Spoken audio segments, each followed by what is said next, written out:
Maayong adlaw kanyong tanan nga nagpaminaw karon ning tulumanon, kini ang akong suliran. Ilabi na kaninyo Dr. ni Ubra ug Attorney Elaine Bathan. Ingon man sa mga artista nga maghatag og kinabuhi ning akong suwat suliran. Ako si Yuli, 21 anyos, taga Pitalo, San Fernando, Cebu. Punto medikal kining akong suliran. Kabahin kini sa akong gibati, human ko nanganak. Aron iyo sabtan, ingon ini ang mga panghitabo.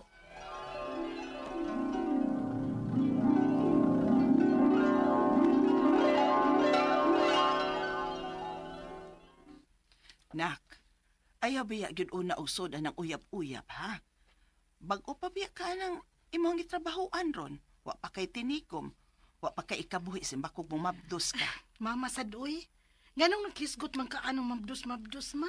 Ay gipasidanan talang ka. Kay dili-dali ang kinabuhi. Ilapinag mo mabdos ka. Samot na kung biyaan pagyud kas nakapamabdos nimo. Ma, Piya ko taon. Dili ko na may tabo nung mamupiya ko nimo. sigurado ka? O lagi. Saliki ko. Unsa? Nay tabo ninyo ni Poldo? O lakiday. Hoy, kumpiyansa man kay ka, oy. Basyo niya bumabdos ka. Uy, simba ko ka diha, uy. Mapatay gid ko sa akong mga ginikanan kung mahitabo na. Ay, noon sa man ko. Ngano man ko, sige man ko kalipo. O niya, sige pag yung kog suka. Wa pa man da ituod ko abti sa akong banuwang sakit rong buwana. Wala. Dili ka ako. Dili. Kinahanglan nga magpiti ko para masiguro. Kinuo ko. Positive. Unsaon man ninako? Unsao man na nimo? Unsaon nako? Unsaon ni nato? Yuli, kausara nga na tabo na to. Ngayon, mabdos mo tayon ka. Seryoso ka? Mangutana ka na ako, ana. Sorry, Yuli. Pero dili pa ko andam. Puldo. Unsay buti mo ipasabot? Ingon ka. Dili ko nimo biyaan. Sorry. Puldo. Unsa na akong giingon nimo? Mauna na. Karon, magsugod na nagkami sila blik imong kinabuhi, Yuli. Magkalisod-lisod ka na gyud. Tanawa niya. Ma.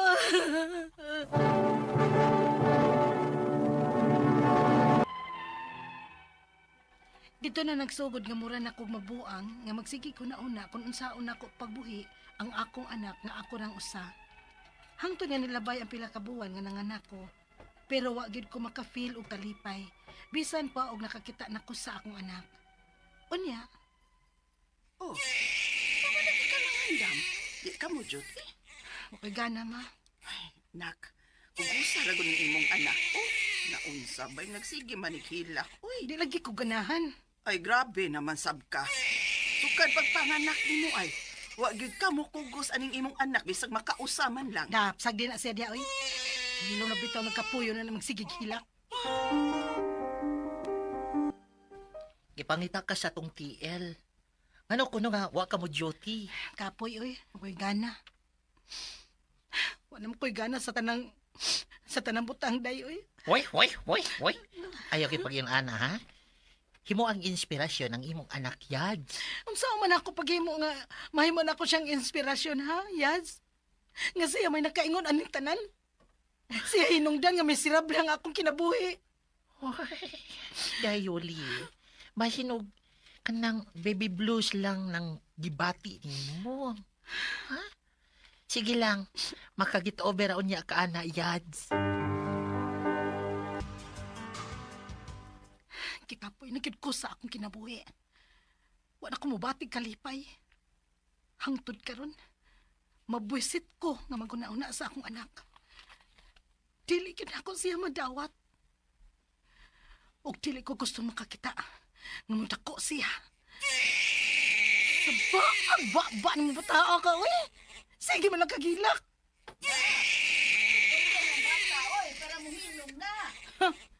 Patot yun?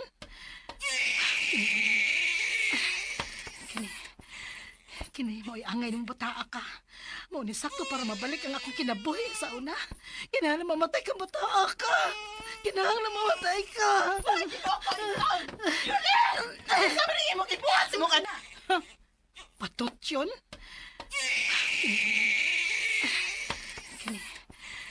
Kini mo'y angay ng bataa ka. Mo ni sakto para mabalik ang akong kinabuhi sa una. Kinahanglan mamatay ka bataa ka. Kinahanglan mamatay ka. Sabi rin mo, ibuhat mo ka na. Buhay ko mo! Saba! Buhay ko! Dali! Kapoy na ko sa akong kinabuhi! Hindi! Di ko musugot na pasakitan ni mong akong apo. Kinahanglan na tagang ipa-check up kay dili na normal ang imong una-una. May diferensya ka na. May depression ka, Yuli. Wa na gid ko makasabot sa akong kaugalingon. Usahay, mura ko guway ma-feel. Usahay pod, saputon ko sa tanang tao nga naas akong palibot. Ang akong anak, ngoy akong napahimungtan. Pero nagmagahigid ko nga dili ko magpa-check up. Ang akong mga pangutana mao kining mosunod. Unang pangutana. Unsa day kalahian sa gitawag nga baby blues sa depression? Ikaduhang pangutana. Nagplano ko nga mangita na lang og antidepressant. Safe ra ba kung mag-inom ko? Unya nagpatutoy ko sa akong anak. Ikatulong pangutana. Gusto na gyud kaayo kong mamaayo. Pila ka buwan o tuig kasagaran nga maka-overcome ko sa akong gibati nga depression. Ikaw pa to katapusang pangutana. Posible ka nga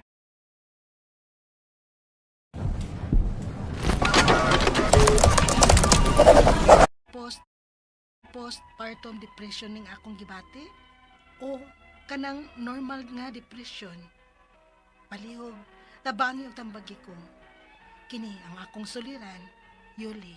Maayong adlaw mga suking tig paminaw din sa tong programa kini ang akong suliran. Ano na sa bako si Dr. Rene Obra makiguban kaninyo karong adlaw. Ako mutambag sa inyo nga medical problem, psychological, emotional nga mga problema, o mga problema sa mga ginadiling drugas. Kaya ako usaman ka medical doctor, usa ka psychiatrist, ug usa ka drug addiction specialist. Klase-klaseng pamaagi sa pagpadala sa mga sulat-suliran di kanamo. Pwede kayo padala sa mong email suliran_612@yahoo.com or sa atong Facebook account kini ang akong suliran official writers page o driba sa mong batan sa 3rd floor Jose R. Martinez Building, Osmeña Boulevard ning Dakbayan sa Sugbo. Ang atong makutlo nga pagtulunan karong adlaw mao kini nga the importance of short steps. Hinay-hinay pero kanunay. Ang gusto mong nato nga example, negosyo ka. Gusto na mo nagkaugma. Nanadayin kay ginansya nga nagko. Ayaw na. Ang usa ka butang imong gipalit og 20, baligya nimo og sugatos. Hinay lang. Pero kanunay. Mao na ang atong makutlo nga pagtulunan karong adlaw. Ang atong sender si Yuli, 21 years old, taga Pitalo, San Fernando, Cebu. Ang problema after siya nag-deliver ko, no? Tayo ba ito nag-deliver? So, Pitalo, mamini siya nang naisimbahan diya, nga mulabay mi kuda perme 1925. Mao na 1925 pa nang ilang simbahan diya. So before the World War II na ng Pitalo nga simbahan, karaan gyud kayo nga daghang kayo mga devotees na to diya, no? So mga taga San Fernando, musta na maray si isa tong na-meet nako sa Sangat, si Eric o si Lorna Manugas dahil sa Sangat, San Fernando, Cebu. Ug mga Alcosiba family, tong parente nila ni Genevieve ug ni Ninya, sa mga tagat Karkar, Kandingan, Karkar, mga lantawon San Fernando doon maning lantawon sa Green Hills, no? Green Hills, ilaw ni Jewel ug ni Pitoy de la Piña. Musta naman imong mga kanding da Pitoy ug imong mga baka daghan na ba? Ma'am Julita ug si Karen May. Musta naman day, inyong mga manok da daghan na ba? Natiksin niya may daghan na kay ngayo niya may. Okay? So mga kaila. Si Kwan, sa San Isidro, San Fernando, Cebu, si Bung Mendez. Ako suki sa Robles Shipping. Salamat Bong ha. Usay, ako gikan sa muko na nang, labi na muna akong sakyanan mauli nga to sa Ilongos Liti.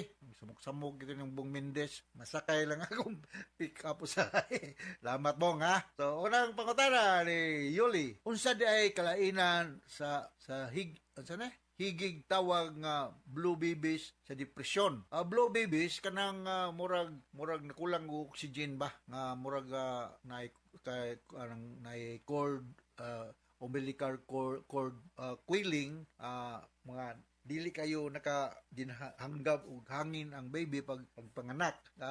Depression basin og sa part ni sa mama no kay ang hormonal level baya sa usa ka buntis nga babae hantod pagpanganak nga estrogen progesterone ma-altered baya pas di trauma, apprehension, mga kahigwaos being a mother mukam-in na siya unya labinag na ay prolonged labor na ay massive bleeding or dry labor baron. So kining blue babies mga term ni sa mga pediatrician but pasabot nga ning lagom ba cyanotic mo na cyanotic no.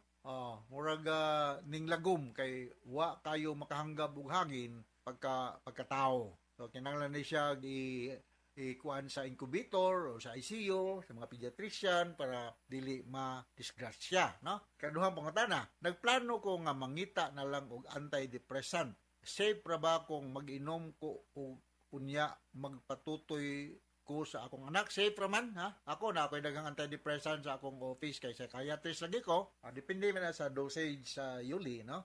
Mayong ka nga na kay bata nga nagdidi nimo or whatever, ma-adjust man to ang dosage nga ang mga antidepressant di man gyud ingog totally maka-affect sa development sa usa ka baby. For as much as possible, the lowest possible therapeutic dose. Dili gyud ingog taas kayo. Antidepressant like selective serotonin reuptake inhibitors, na mga norepinephrine, serotonin reuptake inhibitors, o natay mga heterocyclic antidepressants. Mo ni mga klase mga antidepressants available sa atong market. Ug akong balikon, ako lagi, Dr. Rene Obra, o sa mga psychiatrist, halos kada adlaw ko nag-prescribe og antidepressant. Kung ngari ka sa akong clinic, paila-ila lang, Dok, ako si Yoli, katong taga Pitalo, San Fernando, Cebu, tagaan kang mga samples, dagang kong samples sa antidepressants.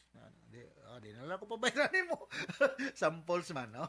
Okay? So, gusto ko yun na ako nga maayo. Pila ka kabuan o tuig kasagaran nga makarecover ko sa ng depression. It will take months. Mga ingon ako sa akong mga pasyente, do not expect that everything will be okay tomorrow morning. It will take time. So, pag sugod di mo ginom sa antidepressants, labi na yung mga selective serotonin reuptake inhibitor, simplified by escitalopram, mga 5 days, 7 days, ma-feel na nimo ang effect. Pero, mayroong kakaroon sa manay hunungon, depende sa level sa improvement.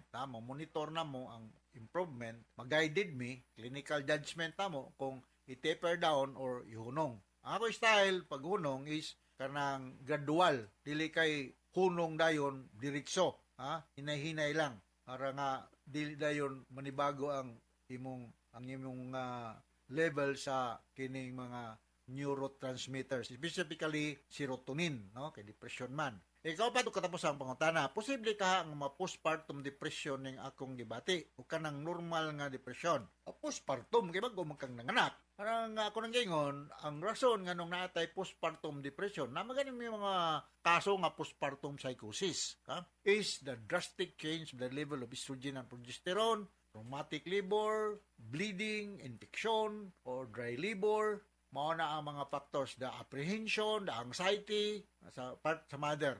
O ang nutritional status po sa mother. So, postpartum depression, mao na yung mga rason nga namin mga referrals sa una, diya pa ko sa medical center, namin mga referrals from OB-GYN department for co-management. So, yun na, takasabot ka sa speaker mo, Yuli, na atay mga tambal ani, ngayon na postpartum depression.